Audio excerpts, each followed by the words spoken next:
علامت ہے. یہی وجہ ہے کہ جب ہم چلتے ہیں تو درود پڑھتے ہیں، جب ہم اٹھتے ہیں تو درود پڑھتے ہیں، جب ہم بیٹھتے ہیں تو درود پڑھتے ہیں، جب ہم سوتے ہیں تو درود پڑھتے ہیں، جب ہم جاگتے ہیں تو درود پڑھتے ہیں، مسجد میں داخل ہوتے ہیں تو درود پڑھتے ہیں، مسجد سے باہر ہوتے ہیں تو درود پڑھتے ہیں. اللہ کا شکر ہے ہم نماز کے باہر بھی درود پڑھتے ہیں، نماز کے اندر بھی درود پڑھتے ہیں، اپنے گھر میں بھی درود پڑھتے ہیں، اللہ کے گھر میں بھی درود پڑھتے ہیں، رسول اللہ کے گھر میں بھی درود پڑھتے ہیں، ہم رشتہ داروں کے مکان میں بھی درود پڑھتے ہیں، بچے کے کان میں اذان سے پہلے درود پڑھتے ہیں، اذان کے بعد درود پڑھتے ہیں، اقامت سے پہلے درود پڑھتے ہیں، اقامت کے بعد درود پڑھتے ہیں، ہم سفر میں ہوتے ہیں تو درود پڑھتے ہیں، حضر میں ہوتے ہیں تو درود پڑھتے ہیں، خلوت میں ہوتے ہیں تو درود پڑھتے ہیں، جلوت میں ہوتے ہیں تو درود پڑھتے ہیں، ہم تنہا ہوتے ہیں تو بھی درود پڑھتے ہیں، اور مجمع میں ایک ساتھ اکٹھا ہوتے ہیں تب بھی درود پڑھتے ہیں.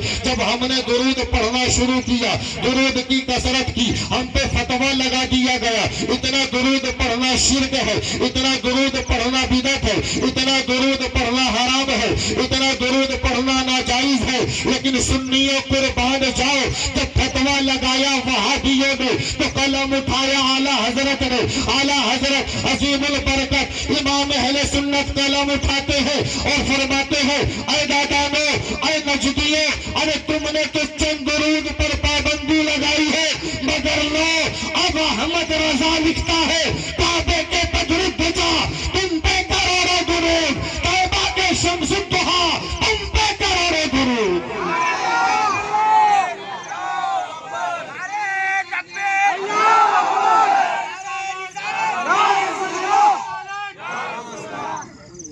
اسی لیے بلند آواز سے درود پاک پڑھیں. اللہم صلی علی سیدنا و شفیعنا مولانا محمد بارک وسلم. صلو علیہ صلاۃ و سلام علیک یا رسول اللہ صلی اللہ تعالی علیہ وسلم. حضرات، نبی کریم علیہ السلام کی محبت میں ہم جمع ہوئے ہیں، اپنے آقا کی عقیدت میں ہم یہاں پر حاضر آئے ہیں. خدا خیر کرے. مائک کبھی کبھار ایسا ملتا ہے بولنے کے لیے، کبھی کبھی ایسے مائک سے پالا پڑتا ہے.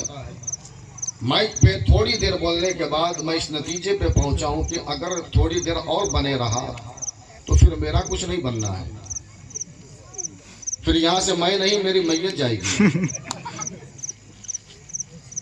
اتنی خطرناک مائک ہے یار، جو ہے اس سے اچھا تو پچھلے سال مسجد کا مائک تھا،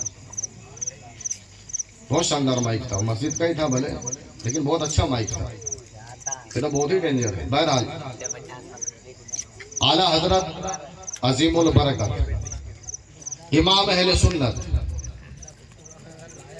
ایک دن کاغذ اور قلم لے کر کے بیٹھ جاتے ہیں اور من میں سوچتے ہیں، ارادہ لے کے بیٹھتے ہیں کہ یا رسول اللہ آج آپ کی نعت لکھنا چاہتا ہوں. نبی پاک علیہ السلام کی نعت لکھنے کے لیے کاغذ قلم لے کر کے بیٹھ جاتے ہیں، لکھنا شروع کرتے ہیں، بسم اللہ الرحمن الرحیم اوپر تحریر کرتے ہیں. اب نعت لکھنا ہے تو بارگاہ مصطفیٰ میں عرض کرتے ہیں یا رسول اللہ کیا لکھوں؟ اے میرے آقا آپ کو لکھوں تو کیا لکھوں؟ آپ کے بارے میں کہوں تو کیا کہوں؟ اے میرے آقا میری اتنی ہمت نہیں ہے، میرے اندر اتنی جسارت نہیں ہے کہ میں آپ کی نعت لکھ سکوں. یہ تو آپ کا کرم ہے، یہ تو آپ کی مہربانی ہے، یہ تو آپ کی عطا ہے جو ہم گنہگاروں سے اپنی نعت لکھوا لیتے ہیں. لیکن یا رسول اللہ لکھوں تو کیا لکھوں، کہوں تو کیا کہوں؟ آقا جان عالمین کہوں، مراد المشتاقین کہوں، شمس العارفین کہوں، سراج السالکین کہوں، مصباح المقربین کہوں، محب الفقراء والغرباء والمساکین کہوں، رحمت للعالمین کہوں، طٰہٰ و یاسین کہوں. اے میرے آقا کہوں تو کیا کہوں؟ اے میرے سرکار آپ کے اندر حضرت آدم کی آدمیت بھی ہے، آپ کے اندر حضرت حضرت شیش کی معرفت بھی ہے، آپ کے اندر حضرت سلیمان کی حکومت بھی ہے، آپ کے اندر حضرت داؤد کی زبان بھی ہے، آپ کے اندر حضرت ابراہیم کی خلت بھی ہے، آپ کے اندر حضرت اسماعیل کی اثار و قربانی بھی ہے، آپ کے اندر حضرت داؤد کی زبان بھی ہے، آپ کے اندر حضرت یوسف کا حسن بھی ہے، آپ کے اندر حضرت موسیٰ کا جلال بھی ہے، آپ کے اندر حضرت عیسیٰ کا جمال بھی ہے۔ یا رسول اللہ، آپ کے اندر سارے پیغمبروں کا کمال بھی ہے، سارے نبیوں کا کمال بھی ہے۔ آقا لکھوں تو کیا لکھوں، آپ کو کہوں تو کیا کہوں۔ یا رسول اللہ، آپ کی آمد پربہار کے بارے میں قرآن نے قد جاءکم من اللہ نور کہا۔ یا رسول اللہ، آپ کے چہرہ مبارکہ کے بارے میں قرآن نے والضحیٰ کہا، آپ کے زلف معمر کے بارے میں قرآن نے واللیل اذا سجا کہا۔ یا رسول اللہ، آپ کی رفتار کے بارے میں قرآن نے سبحان الذی اسریٰ کہا، آپ کی گفتار کے بارے میں قرآن نے وما ینطق عن الہوی ان ہوا الا وحی یوحیٰ کہا۔ یا رسول اللہ، آپ کے اخلاق کے بارے میں قرآن نے انک لعلی خلق عظیم کہا، آپ کے علم کے بارے میں قرآن نے وعلمک ما لم تکن تعلم کہا۔ یا رسول اللہ، آپ کے شہر کے بارے میں قرآن نے لا اقسم بہذا البلد کہا۔ یا رسول اللہ، آپ کے سینے کے بارے میں قرآن نے علم نشرح لک صدرک کہا۔ یا رسول اللہ، آپ کے زمانے کے بارے میں قرآن نے والعصر کہا۔ یا رسول اللہ، آپ کی بشریت کے بارے میں قرآن نے انما انا بشر مثلکم کہا۔ آپ کے دست مبارکہ کے بارے میں قرآن نے ید اللہ فوق ایدیہم کہا۔ یا رسول اللہ، آخر لکھوں تو کیا لکھوں اور کہوں تو کیا کہوں۔ یا رسول اللہ، سرور کہوں کہ مالکو مولا کہوں تجھے، باغ خلیل کا گلے زیبا کہوں تجھے، پہلے کی سب کچھ ان کے ثنا خام کی خاموشی، چپ ہو رہا ہوں کہہ کے میں کیا کیا کہوں تجھے، لیکن رضا نے ختم سخن اس پہ کر دیا، خالق کا بندہ خلق کا آقا کہوں تجھے۔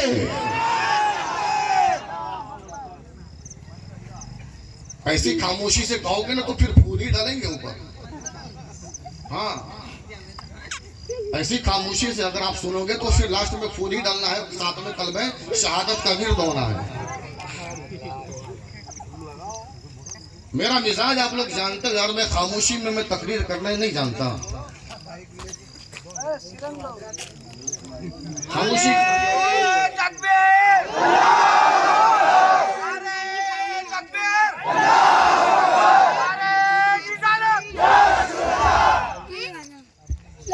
ارے خاموش وہ ہوتا ہے جو چور ہوتا ہے، جو خاموش وہ ہوتا ہے جو چور ہوتا ہے۔ اور الحمدللہ نبی کا غلام چور نہیں ہوتا، سینہ زور ہوتا ہے۔ اور چوروں کی بات میں کیا کروں، جن کے یہاں میلاد منانا ہی شرک ہے، جن کے یہاں میلاد مصطفیٰ منانا ہی بدعت ہے۔ بہرحال اس پر بھی میں گفتگو کرنے کی کوشش کروں گا، لیکن آئے نبی کریم علیہ السلام کا میلاد سنیں۔ میرے آقا کی شان کے ساتھ دنیا میں تشریف لائے ہیں۔ میرے نبی کے آنے کا انداز کیسا تھا؟ تو بچے ہمارے یہاں بھی پیدا ہوتے ہیں، آپ کے یہاں بھی ہوتے ہیں، ہر جگہ بچوں کی پیدائش ہوتی ہے، لیکن سب کے آنے کا انداز الگ ہے، اور میرے سرکار کے تشریف لانے کا انداز الگ ہے۔ سبحان اللہ۔ میرے آقا کی شان کے ساتھ تشریف لائے ہیں۔ تو جانتے ہیں آپ کے یہاں ہمارے یہاں جب بچے کی ولادت ہوتی ہے، بچہ روتا ہوا پیدا ہوتا ہے۔ کیا وجہ ہے اس کی؟ رونا اس کی زندگی سمجھی جاتی ہے، رونا اس کی زندگی کی دلیل ہے۔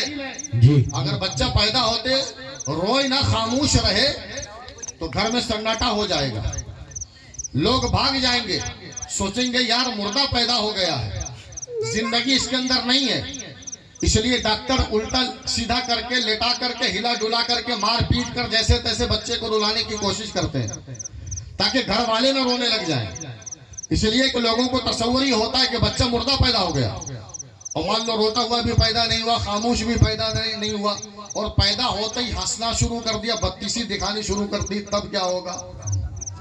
سیکنڈوں میں سارا گھر خالی ہو جائے گا، ہاسپٹل پورا صاف ہو جائے گا، نکلو بھاگو بھوت پیدا ہو گیا ہے، آسیب پیدا ہو گیا ہے، نہ جانے کون سی مخلوق پیدا ہو گئی ہے۔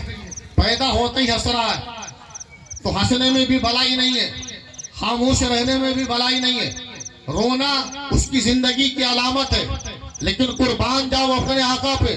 میرے سرکار اس شان کے ساتھ تشریف لائے کہ میرے نبی جب دنیا میں آئے ہیں تو نہ روتے ہوئے تشریف لائے ہیں، نہ خاموشی کے ساتھ تشریف لائے ہیں۔ میرے آقا کی شان یہ ہے کہ میرے نبی جب دنیا میں تشریف لائے ہیں تو میرے آقا مسکراتے ہوئے تشریف لائے ہیں۔ سبحان اللہ، سبحان اللہ، سبحان اللہ۔ نعرہ تکبیر، نعرہ تکبیر، نعرہ رسالت، مسلک اعلی حضرت سرکار کی آمد، نعرہ تکبیر، نعرہ رسالت، سبحان اللہ۔ سرکار مسکراتے ہوئے تشریف لائے، لیکن مسکرانے کی وجہ کیا ہے؟ کیا وجہ تھی مسکرانے کی؟ اور ہمارے بچوں کی رونے کی وجہ کیا ہے؟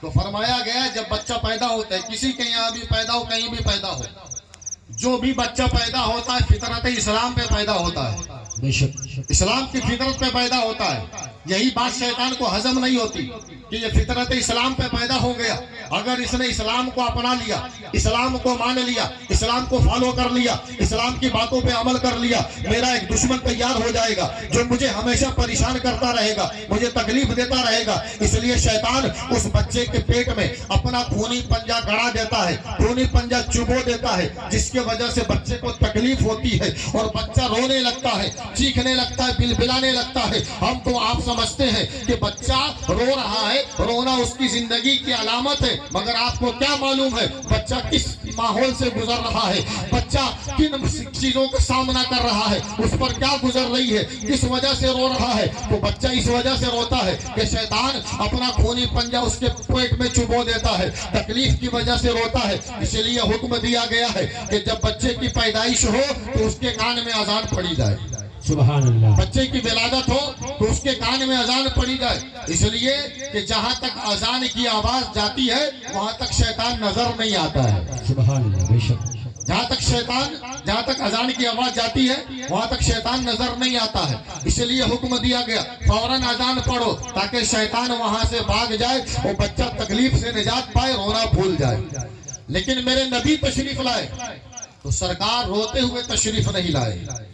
میرے نبی آخر روتے ہوئے کیسے تشریف لاتے؟